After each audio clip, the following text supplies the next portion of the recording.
Gente, boa noite. Meu nome é Hugo, para quem ainda não sabe, para quem ainda não me conhece. Eu estou promovendo um evento, um workshop de prática em juizados especiais. Acredito que a maioria de vocês já sabe e já está acompanhando. Se você ainda não se inscreveu, se inscreva. Já começou, mas a primeira aula vai continuar disponível por um curto período de tempo, mas ainda está disponível. Então aproveite enquanto ainda é tempo para você se inscrever e poder ver as aulas, tá certo? Qual é o objetivo desse workshop? É ajudar você a ter um desempenho acima da média em juizados especiais, mesmo que você seja um iniciante. Eu quero ensinar você a eliminar erros processuais graves que podem custar o êxito de suas ações. Essa é a proposta, né? E na primeira aula eu falei justamente sobre isso. A primeira aula eu falei um pouquinho da minha história, introduzi o tema e mostrei erros processuais graves, erros que basta você conhecer para não repetir jamais e que são realmente perigosíssimos para o desempenho de sua função. Então, se você é advogado, não importa se você é iniciante ou se você já é experiente, passa lá, não é uma aula muito longa, dá para você rapidamente receber o meu recado e depois você me diz se valeu a pena ou não. Eu prometo que vai valer, tá bom? Enfim, né, eu trabalho com o procedimento do juizado já tem mais de 10 anos, já analisei pessoalmente mais de 7.300 processos e o número tende a só crescer, né? E por isso eu estou trazendo conhecimento do campo de batalha, da trincheira mesmo, para compartilhar com vocês, tá certo? Muitas dúvidas, eu estou respondendo todas as que eu posso responder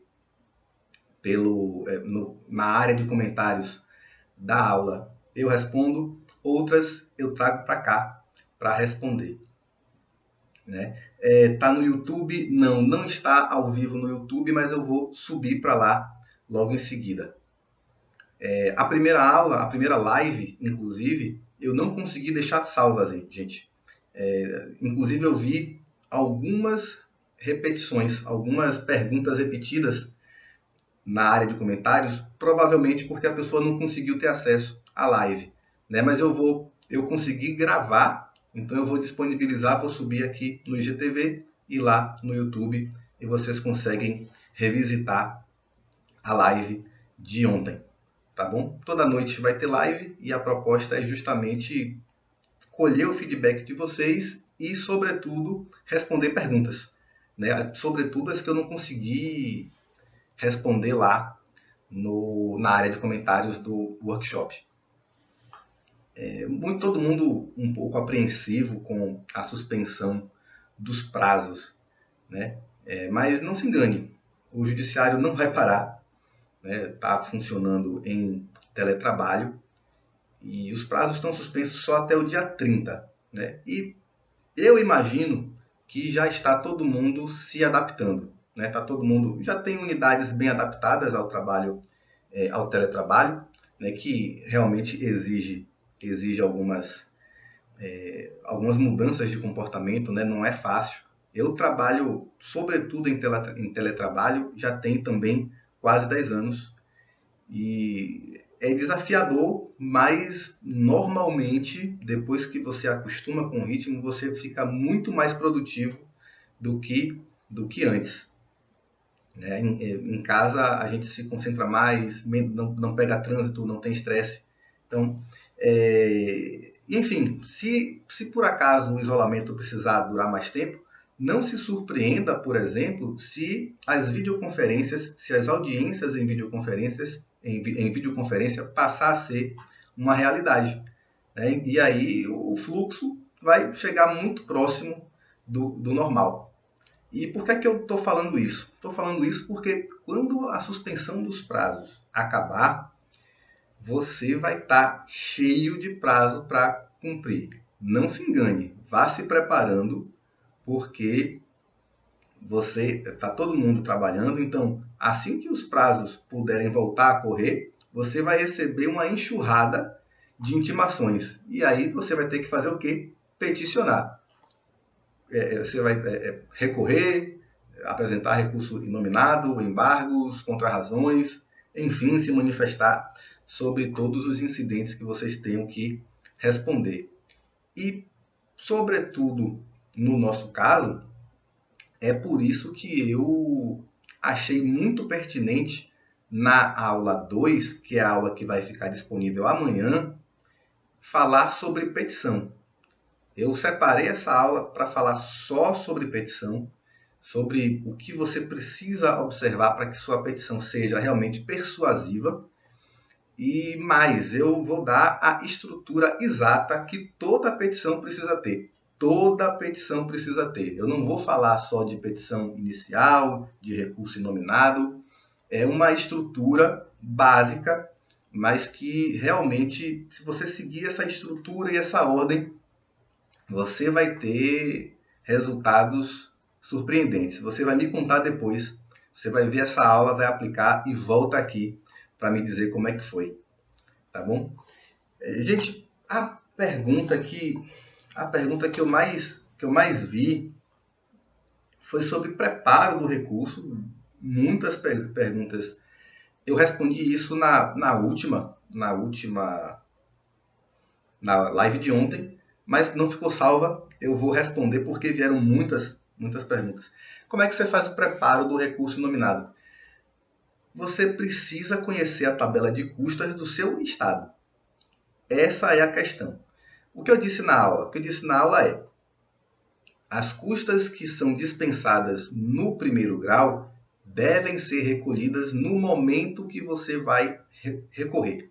Quando você vai apresentar o recurso nominado, você deve juntar também as custas, não somente a guia do recurso, mas a guia referente a todos os outros elementos que ocorreram no primeiro grau. A tramitação do processo em primeiro grau, as intimações, litisconsórcio, digitalização de documentos, tudo isso vai estar na tabela de custas do seu tribunal. Cada estado tem uma tabela de custas, não é um valor idêntico em cada estado, em todo o estado. E você precisa conhecer. Normalmente, no site do... Fala, Luiz. Normalmente, no site do tribunal do seu estado, vai ter essa tabela, tá bom? E aí, uma dúvida que surgiu logo em seguida foi: mas também quem é beneficiário da justiça gratuita precisa recolher as custas? Não precisa. Não precisa. Aí, como é que funciona? O beneficiário da justiça gratuita, ele vai recorrer pedindo, o primeiro tópico é requerer a gratuidade da justiça e apresenta o recurso.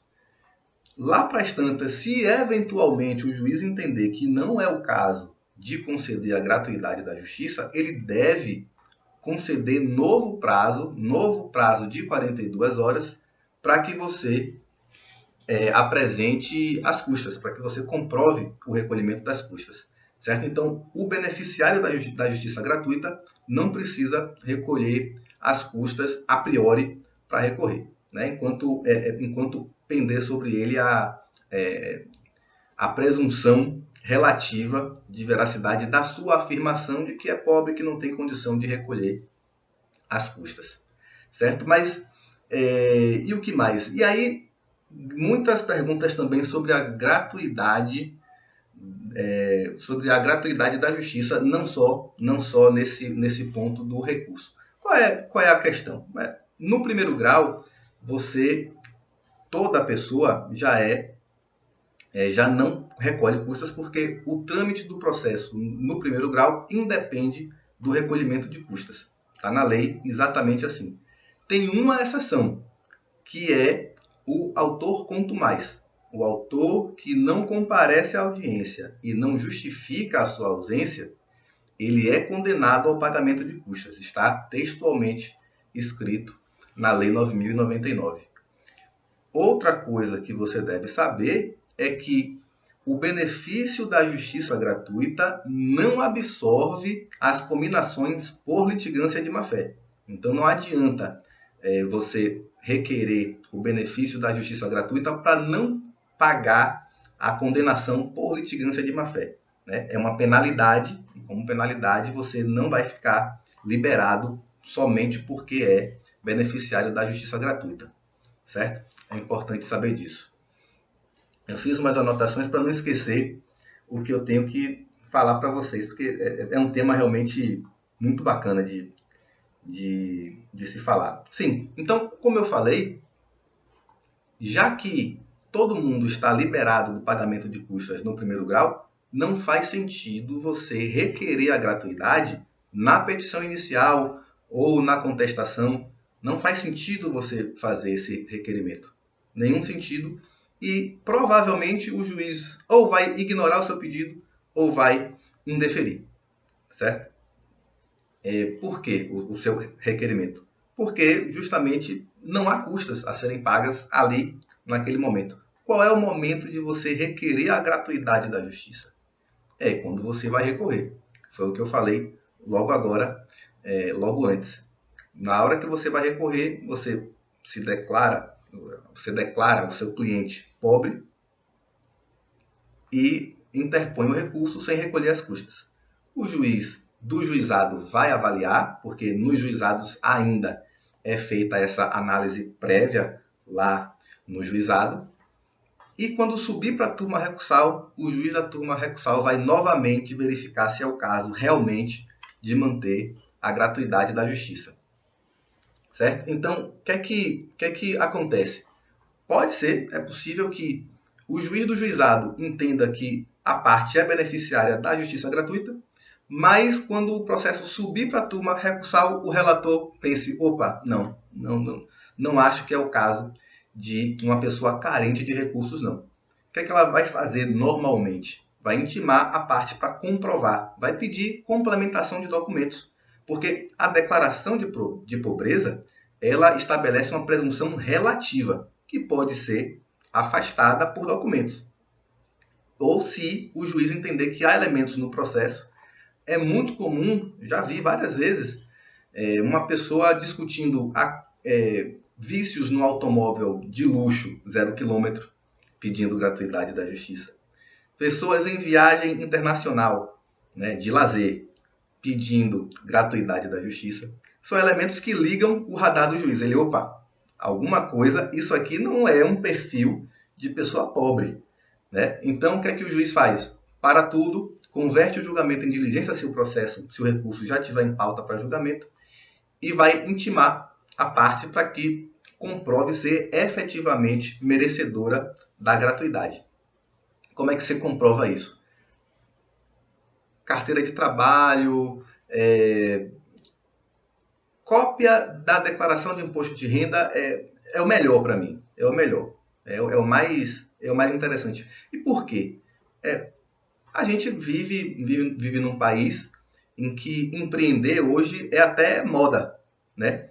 Então, o fato de você ter uma carteira de trabalho sem ser assinada, sem assinatura, sem contrato de trabalho, não quer dizer que você é pobre.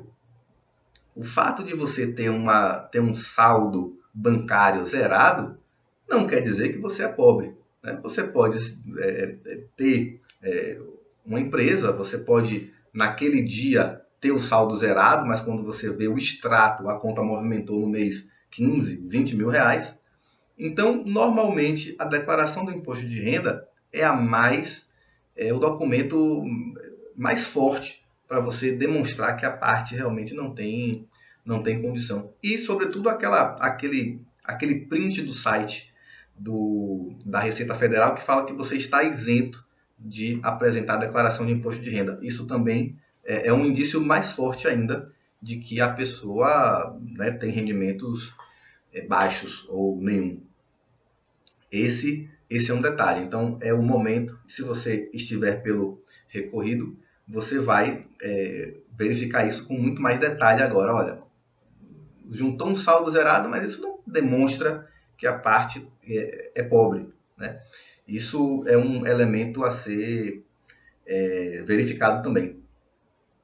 E o que mais? Um tema muito interessante, muito interessante, é a pessoa jurídica beneficiária da gratuidade da justiça. isso é muito comum. As pessoas acharem que não é possível, mas é possível. Já é entendimento consolidado de que a pessoa jurídica pode ser beneficiária da justiça gratuita, desde que ela demonstre também que não pode, que não tem condição de pagar as custas. E vamos ser honestos, sinceros, as custas estão cada vez mais altas. Né? Então, realmente, às vezes, uma microempresa, uma empresa de pequeno porte, pode não ter realmente condição, a depender do caso, de recolher as custas. Agora, outra questão que também é muito importante e você deve prestar atenção é que a empresa em recuperação judicial não é só esse fato. O fato de a empresa estar em recuperação judicial não é suficiente para que automaticamente se defira a gratuidade da justiça para ela. Né? O fato da recuperação judicial não é suficiente. Ela precisa demonstrar realmente, através de balancetes, enfim, do que for possível, declaração de imposto de renda também, que ela não tem condição de pagar as custas sob pena da manutenção da própria saúde financeira da empresa. Certo? Valeu, Ricardo. Obrigado. Outra coisa. Eu recebi na live de ontem também algumas perguntas sobre GECRIM, Juizado Especial Criminal. E essas perguntas eu vou deixar para a autoridade em Juizado Especial Criminal, que vem como convidada. Eu não consigo te dizer para vocês se amanhã ou quinta-feira, mas ela vem como convidada para falar só sobre GECRIM e ela vai tirar essas dúvidas de Juizado Especial Criminal. Tá certo? Gente, eu sei que vocês fizeram muitas perguntas, mas realmente o nosso tempo hoje está mais limitado, porque já são 10h40. Boa noite, Ju. Mas, enfim, vão mandando suas perguntas na área de comentários lá, ou aqui também. Mas lá na área de comentários é muito mais fácil de eu identificar, filtrar. Eu já respondo o que eu consegui lá e outras coisas eu respondo aqui.